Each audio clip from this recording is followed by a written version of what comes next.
ఈరోజు Bhogapuram international airport మనందరికీ కూడా పరిచయం. ఆ పనులు 5 సంవత్సరాలు చంద్రబాబు నాయుడు హయాంలో పనులు మొదలు కాల. బ్యాలెన్స్ ల్యాండ్ అక్విజిషన్ పూర్తి ఎప్పుడైంది అని అంటే అది మన హయాంలో.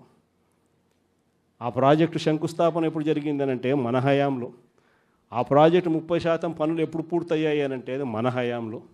ఏదైనా కూడా విశాఖపట్నం కానీ ఉత్తరాంధ్రకు కానీ రాష్ట్రంలో మరొక చోట కానీ ఇంకొక చోట కానీ ఎక్కడైనా అభివృద్ధి పథంలో పనులు ఏదైనా జరిగాయి అని అంటే చివరికి నాడు నేడుతో స్కూళ్ళు సైతం అభివృద్ధి ఎప్పుడు చెందాయి అని అంటే అది ఒక్క వైఎస్ఆర్సీపీ ప్రభుత్వ హయాంలోనే. ఈరోజు అన్నీ కూడా నాశనం అయిపోయిన పరిస్థితి కనిపిస్తూ ఉన్నాయి. ఈ పెద్ద మనుషులు అన్ని రకాలుగా కూడా వ్యవస్థలన్నీ నాశనం చేశాడు. ఇచ్చిన హామీలు ఏవి కూడా నిలబెట్టుకునే పరిస్థితిలో లేక ఈ పెద్ద మనిషి ప్రతిదీ కూడా ప్రజలను వెన్నుపోటు పొడిచే కార్యక్రమం చేస్తూ ఉన్నప్పుడు ఆ టాపిక్ నుంచి ప్రజలను డైవర్ట్ చేసేందుకు ఏ ఒక్కరూ కూడా ఆయనను ప్రశ్నించే స్వరం వినపడకుండా చేసేందుకు ఈ పెద్ద మనిషి చేస్తూ ఉన్న పాలన భయానక పాలన సృష్టించడం. ఆ భయానక పాలన సృష్టించడంలో భాగంగా ఈరోజు రెడ్ బుక్ రాజ్యాంగం నడుస్తూ ఉంది.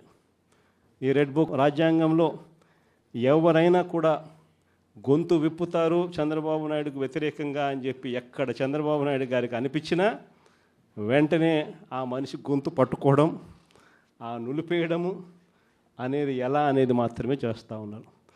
మొట్టమొదటిసారిగా చూస్తూ ఉన్నాం మ్యానుఫ్యాక్చర్డ్ విట్నెస్లు. అంటే ఒక నేరంతో ఒక మనిషికి సంబంధం ఉండదు, కానీ ఏకంగా వీళ్ళకి సంబంధించిన ఒక వ్యక్తిని క్రియేట్ చేస్తున్నారు. ఆయన చేత ఆయనను అప్రూవర్ అంటున్నారు, ఆయన చేత ఇష్టం వచ్చిన మాటలు మాట్లాడిస్తున్నారు, ఒక మ్యానుఫ్యాక్చర్డ్ ఎవిడెన్స్ క్రియేట్ చేయిస్తున్నారు. ఆ మనిషితో ఈ మనిషి పేరు చెప్పిస్తున్నారు, ఈ మనిషిని ఇలా అరెస్ట్ చేస్తూ ఉన్నారు. ఇంతవరకు ఎప్పుడు హిస్టరీలో ఇటువంటి కార్యక్రమాలు ఎప్పుడు జరగల. ఒక తప్పుడు సాంప్రదాయానికి పెద్ద మనిషి చంద్రబాబు నాయుడు గారు ఈరోజు బీజం వేస్తూ ఉన్నాడు. ప్రతి నియోజకవర్గంలో కూడా పాత కేసులు ఏమేమి ఉన్నాయని చెప్పి తవ్వుతున్నారు. ఆయన పాత కేసులలో ఇప్పుడు మన ఎమ్మెల్యే క్యాండిడేట్లను ఎలా ఇరికించాలి అని చెప్పి ఆ కేసుల్లో ఎలా ఇరికించాలి అని చెప్పి ఇప్పుడు చూస్తూ ఉన్నారు.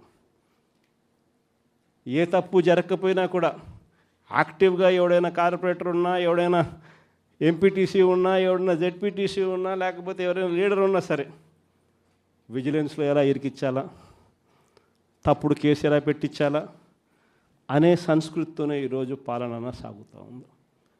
నేను ఒకటి చెప్తా ఉన్నా, ఈరోజు కష్టంలో ఉన్న వైఎస్ఆర్సీపీ అన్నదమ్ములను నేను ఈరోజు చూస్తూ ఉన్నా.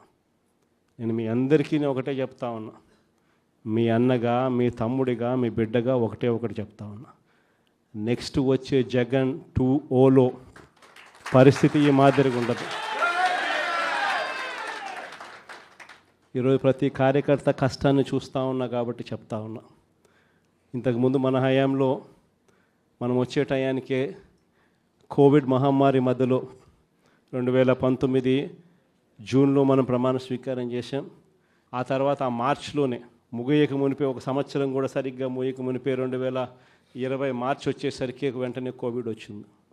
ఆ తర్వాత 2 సంవత్సరాలు కోవిడ్తో మనం యుద్ధం చేయాల్సిన పరిస్థితుల మధ్య మన పాలన సాగింది. బహుశా కార్యకర్తలకు అనుకున్న మేరకు బహుశా నేను చేయలేకపోయి ఉండొచ్చు, కానీ ఇవాళ ఒకటే చెప్తా ఉన్నా, ఈరోజు ఈ కష్టాన్ని చూసిన వ్యక్తిగా చెప్తా ఉన్నా, రేపొద్దున ఇలా ఉండదు. రేపొద్దున జరిగే ప్రతి విషయంలోనూ వైఎస్ఆర్సీపీకి కార్యకర్తే నెంబర్ 1గా ఉంటాడని మాత్రం ఖచ్చితంగా చెప్తాను. ప్రతి కార్యకర్తకు నేను ఒకటే చెప్తా ఉన్నా, ఎవడెవడైతే మీకు అన్యాయం చేశాడో పర్వాలా, అన్యాయం చేయండి, చేయించుకుంటాం, టైం మీది, కానియండి, కొట్టండి అని చెప్పి చెప్పండి. ఆడు ఎవడు ఏం చేస్తూ ఉన్నాడో పేరు రాసుకోండి. రెడ్ బుక్ అని నేను చెప్పను, కానీ పేరైతే రాసుకోండి. మీరు ఏ బుక్లో రాసుకున్నా పర్వాలా, పేరైతే మీరు రాసుకోండి.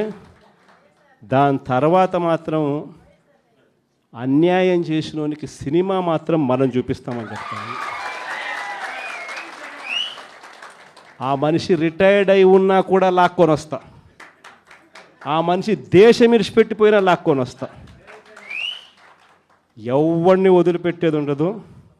ఒక్కొక్కడికి మాత్రం సినిమా మాత్రం ఎలా చూపించానో అలా చూపిస్తామని మాత్రం చెప్తాను.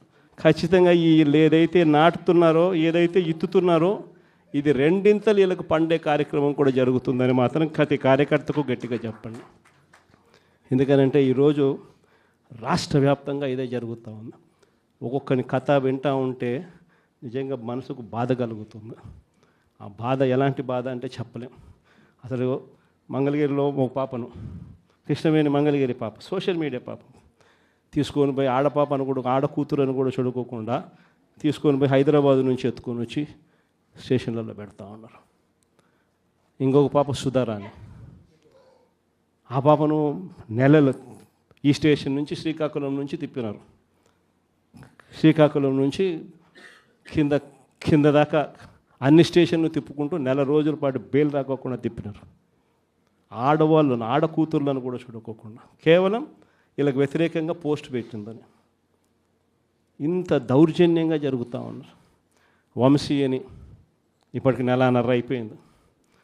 ఒక కేసులో బెయిల్ వస్తుంది, బెయిల్ వచ్చిన వెంటనే ఇంకొక కేసు, మళ్ళీ ఆ కేసులో బెయిల్ వస్తుంది, బెయిల్ వచ్చిన వెంటనే మళ్ళీ ఇంకొక కేసు. ఇప్పటికి 11 కేసులు.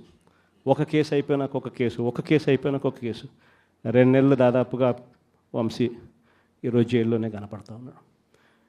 ఇంకొక దళితుడు ఎక్స్ఎంపీ నందిగాం సురేష్ పాపం నెలన్నర రోజులు పాపం జైల్లో పెట్టారు. బెయిల్ రాకుండా అడ్డుకుంటూ జైల్లో పెట్టారు. మళ్ళా చివరకు కోర్టుల ద్వారా ఎంతో కష్టపడితే బెయిల్ వచ్చింది. వచ్చిన తర్వాత మళ్ళా 3 నెలలు 4 నెలలు తిరగకపోతే మళ్ళీ ఈరోజు నిన్న మళ్ళా కేసు. వాళ్ళ ఇంటి దగ్గరికి ఒక వ్యక్తి వచ్చి దళితుడని కూడా చూడుకోకుండా ఆ మనిషిని ఈయనే తిడతాడు. ఎందుకు నన్ను తిడుతున్నావు అని చెప్పి ఈయన ప్రశ్నిస్తే ఈయన మీద కేసు పెట్టి జైల్లో పెడతా ఉన్న పరిస్థితి మొట్టమొదటిసారిగా ఇప్పుడు చూస్తూ ఉన్నాం. అది ఈరోజు ఇంత దారుణంగా ఈరోజు జరుగుతూ ఉంది. ఇలాంటి పాలన చూసిన తర్వాత చెప్తా ఉన్నా, ఆ బాధలో నుంచి చెప్తా ఉన్నా, ఏదైతే మీరు ఎత్తుతూ ఉన్నారో తప్పుడు సాంప్రదాయాన్ని నాటుతూ ఉన్నారు, తప్పుడు సాంప్రదాయాన్ని మీరు చాటుతూ ఉన్నారు. ఈ సాంప్రదాయం ఒక వృక్షం అవుతుంది. మీరు ఏదైతే ఇచ్చారో అది 2 ఇంతలు వెనక్కి తిరిగి మిమ్మల్ని తన్నే పరిస్థితిలోకి ఈ వ్యవస్థ తయారవుతుంది. ఇలాంటి పరిస్థితుల మధ్య ఈరోజు మనం అంతా కూడా ఏకమై ఒకటి చెప్తా ఉన్నాం. రాబోయే రోజుల్లో గట్టిగా పోరాటం చేద్దాం. సంవత్సరం అయిపోయింది కళ్ళు మూసుకొని కళ్ళు తెరిచేసరికి. ఇక కళ్ళు మూసుకొని కళ్ళు తెరిచేసరికి మరో 3 సంవత్సరాలు కూడా అయిపోతే దాని తర్వాత మాత్రం వచ్చేది మన ప్రభుత్వమే. మంచి రోజులు ఖచ్చితంగా మనకే వస్తాయి. ఒక చీకటి అయిపోయిన తర్వాత ఒక పగలు రాక తప్పదు అన్నది ప్రతి ఒక్కరూ గుర్తుపెట్టుకోమని ఈ సందర్భంగా కోరుతాను. ప్రతి అడుగులోనూ కూడా సంవత్సరం అయిపోయింది కాబట్టి ఇక రాబోయే రోజుల్లో ఇంకా ఉధృతంగా కూడా ఉద్యమాలు చేయాల్సిన పరిస్థితుల మధ్య మన పార్టీ ప్రయాణం సాగుతుంది. ఈ లోపల మనం గ్రామ స్థాయి దాకా కూడా మనం వెళ్ళిపోయి గ్రామ కమిటీస్ ఫామ్ చేసుకోవడం దగ్గర నుంచి మొదలెట్టి బూత్ కమిటీస్ ఫామ్ చేయడం దగ్గర వరకు కూడా పూర్తిగా మనం చేసుకోవాల్సిన కార్యక్రమాలు, ఏర్పాట్లు అన్నీ కూడా వ్యవస్థీకరణగా మనం చేసుకునే కార్యక్రమం మనం చేసుకుందాం. దాని తర్వాత ఉద్యమ బాట పట్టాల్సిన సమయంలో ఖచ్చితంగా ఉద్యమ బాట పడుతూ ఈ ప్రభుత్వం చేస్తూ ఉన్న తప్పులను ఎండగడుతూ, ప్రభుత్వం చేస్తూ ఉన్న తప్పుడు పనులను ప్రజలకు ఎత్తి చూపుతూ మీ పాత్ర మీరు పోషించాల్సిన సమయం కూడా వచ్చింది అని చెప్పడానికి ఈ సమావేశాలన్నీ కూడా ఏర్పాటు చేసి మీ అందరి సహాయ సహకారాలు కూడా తీసుకునే కార్యక్రమం కూడా చేస్తూ ఉన్నాం.